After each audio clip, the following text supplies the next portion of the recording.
দেখো বন্ধুরা, একটা সাধারণ কাগজ দিয়ে এত সুন্দর একটা গোলাপ ফুল বানানো যায়, এটা বিশ্বাসই করতে মন চায় না।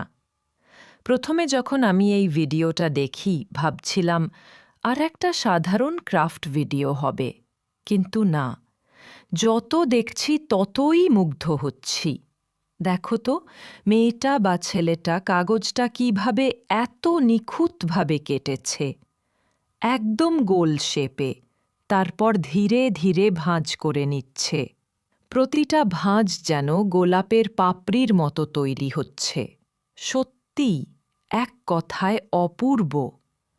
একটা জিনিস খেয়াল করো, কাগজটা দেখতে খুব সাধারণ, হয়তো কোনো পুরনো ম্যাগাজিনের পৃষ্ঠা বা রঙিন কাগজ, কিন্তু ওর হাতে সেটা যেন এক টুকরো শিল্পে পরিণত হচ্ছে। এই কারণেই বলে আসল ম্যাজিক কাগজে না, হাতে আর মনে। যেভাবে ও এক একটা পাপড়ি ঘুরিয়ে নিচ্ছে,